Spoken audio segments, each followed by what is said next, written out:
My name is Ted Forbes, and today we're going to be looking at the work of the great French photographer and Magnum Associate, Robert Doisneau. And Doisneau was part of a group of photographers who I believe in many ways represent this golden age of photography that circles around World War II and the end of World War II. The golden part of his career was from late 1930s to 1950s, 1960s. He was born in 1912, and last week we discussed the Mexican suitcase, and the star of that story was Robert Capa. And although they were colleagues and contemporaries of one another, they were very different photographers.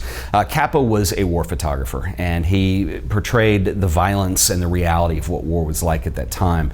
Doisneau was completely on the other side of the spectrum, and he was part of a group of photographers who did quite a bit for image in Europe and the way that we perceived lifestyle photography. They shot a lot for magazines. He had this wonderful way of taking these constraints of traditional classicism and formalized composition and injecting his own personality and oftentimes I think even a sense of humor into his work that made him just unparalleled to a lot of photographers, and really representing that era that put photography as, not only the sense of photojournalism, but this portrayal as we look at today as art.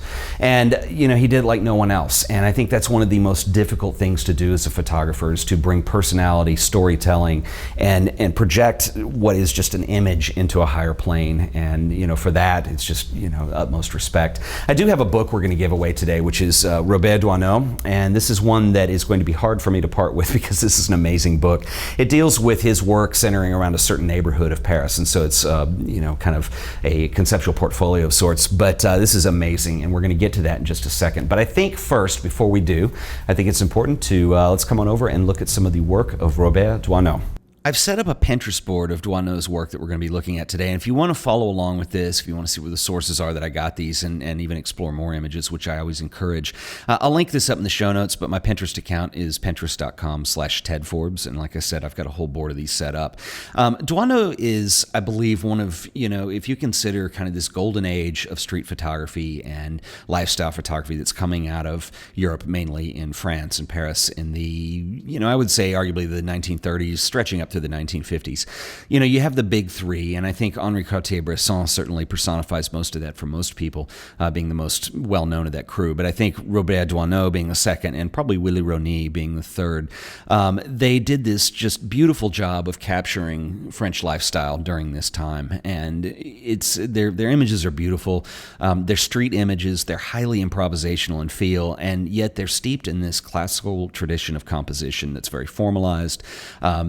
Like Bresson, Doisneau was trained as an artist and as a graphic designer before he went into photography. So a lot of those things, a lot of the way composition works, a lot of the relationships of figures in the composition, introduction of shape, line, whether it's implied or real, a lot of the things that we've talked about in our composition episodes, you see employed in his work quite a bit. And it's the result is amazing. But I think what the most important takeaway from Doisneau is that there is something that he injects into each one of these photos, and it's something that tells a story. Sometimes it's just something that's slightly humorous. Sometimes it's the way things play off of each other, but it really creates a beautiful statement, I believe, as an artist and as a photographer. And sometimes this is very simple. Sometimes it's more complex. But I think, if you look at some of these images, like for instance, one of my favorites is this one that's taken at a butcher shop, and you have the cow's head hanging in the window and this scowling man that's looking at it, and just, this great mustache and the way the hat works. And it's such a wonderful picture, but it tells you a story, and it brings you in and tells you something beyond what's going on there. And this is a really difficult thing to do for any photographer, and he did it, as well as Bresson, Rony, to a great degree of success. And their work is just unparalleled as being just extremely excellent. Most of the work that Doisneau did, he got his start in the 1930s, but by the time the 50s came along, photojournalism had become a little more difficult for still photographers. I think television in Europe was taking over as the medium of choice, and it was harder to get work. But he still did a lot of these lifestyle images and also celebrity portraits, and his work took a big stride in the 1950s, and there's some really wonderful work that exists from that time period. I love this one of these kids. There's a school crossing sign, and obviously all the kids and the one climbing up the pole.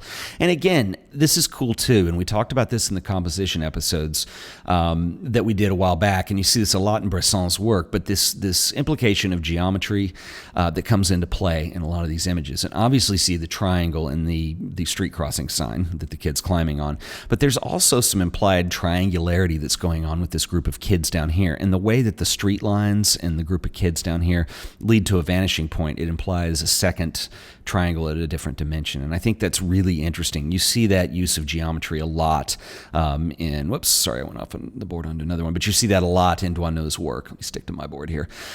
This is another one of my favorite images of this kid lying down in the city center here. And again, the implied geometry that's going on here, the way he's stretched out on the ground, the puppy dog's looking at him in the face, the geometric shape in the paved area that he's lying on.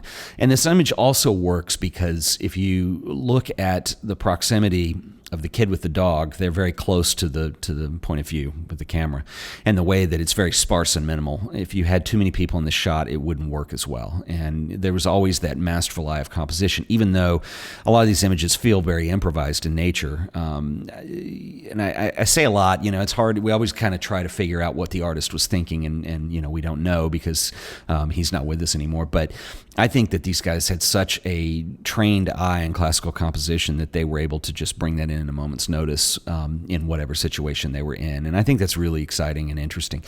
This gentleman with the cello, and he's submerged in water. It's a great shot. There's a wonderful sense of humor, the look on his face, the fact that it's just a head, you don't see the body, yet this cello seems to be floating. And again, you have this kind of implied triangle between the line of the cello and the points that are implied. They're not actual lines that are in the composition in the relationship to the head, the way they're off-centered. It creates a wonderful, wonderful feel to it. Again, that sense of humor. This is one's called The Hell, and I love this. It's a policeman walking in front of some kind of shop with this giant mouth over the gate, which is really pretty cool. Another image that I really like too is this one, which is he titled Le Meute, which translates into the pack. And it's a woman crossing the street, but the fact that I think the important elements here are what you don't see. I mean, we can't tell if the crosswalk is on or off, and it looks like this pack of cars is heading towards this woman who appears to be rushing across the picture into the left side of the image, and it just creates such a wonderful feel to it. It tells a story, and that's the most important thing I think you can get from Doisneau's work, or any great photographer for that matter. But I think he's somebody who really does a wonderful job with this. I love this kid in the toy airplane with presumably the father behind pushing. Such a great image. Another one that's kind of really wacky and interesting to me is this one, this superior animal, which has this monkey who is on a leash and these people looking on. And I love that you don't really know what's going on in this story, but it creates a lot of interest. It's really bizarre in some ways. The monkey looks as if he's standing in a boxing ring or something like that, and you have this group of media or press around it. It's a wonderful image. Another great one, too, and these are real simple. I mean, this could be anybody's family and anybody's portrait, but these three kids and the way they all work together, it feels very loose. It doesn't feel posed, but at the same time, a lot of times you get these triangle, that's implied with the heads, and it's just beautiful composition. And then on another level, you have the expressions on their faces and the way they're standing, and this is just such a wonderful photo indicating of that era. Another one of my favorites, and this is so beautiful, I believe, but this ballet dancer it's taken from an overhead vantage point. But what really makes this work, one is, obviously you have this beautiful woman that's a dancer in front of you, but the way the tutu works, we're seeing it from a very unconventional vantage point being overhead. And then the way she's off-centered slightly, but the contrast works. If it was a darker tutu, it would have a completely different feel to it. And just everything is so perfect in some of these compositions. I think the use of light, the use of tones, the use of contrast, and largely most of this work is black and white. Again, the sense of humor with these two heads in a factory, and the way the hands are placed in this portrait of this gentleman who's in the background with this strange bird. Again, that sense of storytelling, personality. And it's a great way of doing a portrait. Speaking of portraits, in the 50s, I mentioned he was doing a lot of celebrity work, and this is one of his famous images of Pablo Picasso. And the way he posed it with the baguettes of bread, or these bread rolls that he put on the edge of the table, which obviously are implied that they look like his hands. But, that sense of humor being injected. And if you're familiar with Picasso's work, with the crazy squiggly lines and kind of primitive outline artwork that he was doing, it kind of starts to suggest that too. So it's a great homage to Picasso and a wonderful way of treating that portrait, not just being a headshot. But anyway, that sense of humor and that storytelling, I think, is what really makes Doisneau amazing. The leg hanging out the side of the car with this gentleman walking by.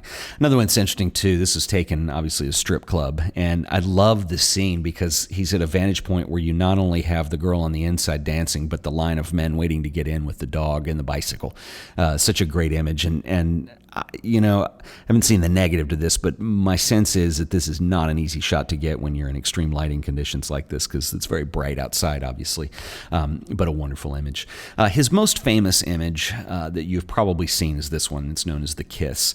And this was one that I believe he did in the early 50s, and it didn't become real famous until a poster company got a hold of it in the 80s and took off with it.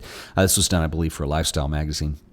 And, while not one of his greatest shots, this is an interesting shot, I think. And what is interesting is it would be fun to do. A couple weeks ago, I did an episode where we did a one photo deep dive, and I'd kind of like to do one on this because there's a great story behind it. And there's some other images that are very similar to it. And anyway, I'll save that for the next episode. But if you want to research that further, this would be an image that we'll cover again in the future. So anyway, that's Doisneau's work. And, like I said, go to the Pinterest board and look through here. I think there's some just wonderful classic shots that really embody this beauty of street life in Paris that was going on during, roughly that 20, 30 year period in there from the 30s to the 50s. And what's interesting too is Doisneau went on record as saying that, he tried to portray in his work, and I believe that Bresson did this too, but it was not necessarily, they weren't going out of their way to show the ugly side of humanity. It was this positive side of humanity and what he wanted the world to look like. And, not every shot was improvised. I'll explain when we do the episode, but the kiss actually was set up as an image. And he went on later as saying, he would never, try to invade a moment like that with a camera, but caught the people having kissed before and asked them if he could take his picture, and it was reset up, and they were actually done in 3 different locations. But it's just really interesting that we see that side of it. I think even with some of the darker side, things that are implied with the butcher shop, there's still that element of hope, or sometimes that's done through humor, absurdity, that shines through that. And I think that is what makes Doisneau, I believe, one of the greatest photographers of that generation. So I suppose you're wondering now how you can win a copy of the Rabid Doisneau book. And what we're going to do is we're going to use Twitter again this time, like we did with the last book giveaway. But I'm going to put some more parameters around this, because last time it was just really open and I wanted to see if we had any response. And the response was overwhelming. There were some amazing photographs put in there. And so I did actually one of the last shows we did, I announced the winners. And we're going to do the same thing on this. So one person will win the book, but I'll pick the top 20 or so and I'll show everybody on the show. I think that's a good perk for people who are interested, who want to enter. And also nice reward for you guys, because the last one, there was such a wonderful body of work that was submitted to our little competition. And once we get the website redesigned too, we can have these live on there as well, because I think it's really important to learn from some of your peers who are watching the show as well. So I think that's really cool. So anyway, so our theme this time is going to be street photography, and namely people. And so what I want you to do is submit shots that you have that are street photography in nature, but mainly of people. I'm looking for people shots. And really what I'm going to be looking for on this is, much like Doisneau's work, and you don't have to look like Doisneau, but I want to see personality, I want to see a sense of humor, I want to see the pictures transcending just being images. I want to see them tell a story. They can be color or black and white, and what you want to do is submit them using Twitter. You want to actually upload the image to Twitter. It's much easier to work with if you do that, and it also helps promote you better. So what you do is just send out a tweet and make sure you use a hashtag in there. We'll use the same one as we did last time. It is hashtag #AOPBG. That's Art of Photography Book Giveaway. So that's #AOPBG. So submit your street photography, your social documentary photography, whatever it is you want to call it, and we're going to pick our winner based on that. And what we're going to do is actually, you'll have 2 weeks to do submissions. And so next Friday, which I believe is the 21st, and I'm not looking at a calendar, I hope that's not wrong. I'll put it up if it is.